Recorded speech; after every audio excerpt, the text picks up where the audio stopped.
will gust between 70 to 90 miles per hour on Long Island. We could see widespread flooding and wind damage, causing power outages and major travel disruptions. There will be some coastal flooding as well and beach erosion. The low tonight, 70 degrees. The high tomorrow, 76. Right now we have 75 degrees, light rain in New York, humidity 100%. This is 1010 Winds News Time, 1:30. Good afternoon, I'm Mark Hyland. Well, as Hurricane Irene comes another hour closer, evacuations continue in Hoboken, but not for everyone. 1010 Winds reporter Glenn Schuck is in Hoboken with this live, explanation. Glenn? Yeah, we're talking about ground floor apartment 2 that Mayor Don Zimmer, Mark, has asked residents here. This is a mandatory evacuation. They're concerned about 4, 5, 6, even more feet of water possible from the flooding here with all the rain that we're expecting and the surge from the Hudson River. And there's a major concern here. And Mayor Don Zimmer just telling me now, I had a press conference in front of City Hall, and passers-by residents here telling me, we're not leaving.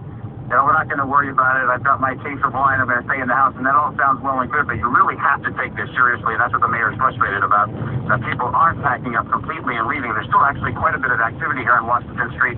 Usually is bustling with these restaurants and bars on a Saturday would be filled. Now they're all boarded up and there's tape on many of the windows, but still people jogging. The roads are filled with cars. That's another concern here on Washington Street. It's about a mile-long stretch, or if you've ever been here, it's hard to get a parking spot, and it still is. People aren't getting their cars out of here, and the mayor's saying, if you don't, he's going to end up being floating around the town tomorrow.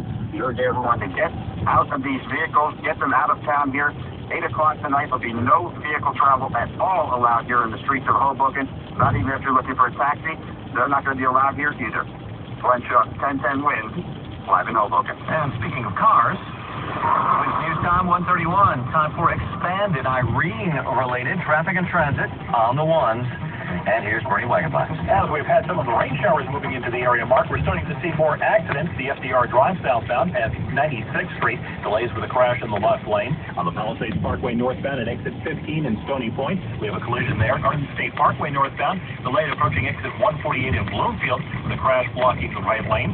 I-80 westbound coming up toward exit 57 in Patterson. Watch for a collision that has the 2 left lanes blocked. And on I-280 westbound at exit 1 in Parsippany, delays there because of a collision that's being worked on.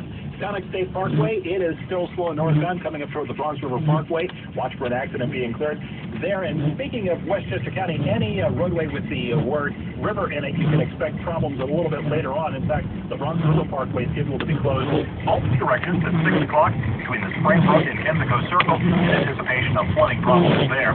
If you happen to be traveling on the rails, well, that's a pretty tough thing to do right now. Service suspended on the New York City subways with the exception of the Far Rockaway Shuttle, which is running to and from Euclid Avenue until about 4 o'clock. New York City buses also shut down. LIRR, Metro North, New Jersey Transit trains and Bath, all with service suspended. New Jersey Transit buses will be shut down as of 6 p.m. Bus service, though, already suspended to and from Atlantic City. Amtrak service is suspended in and out of the city, and the airports are closed to all arrivals. Alternate side and parking meter rules will be suspended into Monday. And again, a reminder that tolls are suspended at the Verrazano, Bronx-Neck, Whitestone, Marine Parkway, and Cross Bay bridges. That is until further notice. No reports of problems, though, at any of those crossings. I'm Bernie Wagenblatt. Next report, 141 on 1010 Winds. Winds News on 133, and now the official 1010 Winds AccuWeather 4-day forecast. Sponsored by Glencoe Rug Company. And here's meteorologist Dr. Joe Sobel with his live report. So in the northernmost rain bands of Hurricane Irene have passed across the tri-state area within the last few hours, and that will continue through the afternoon.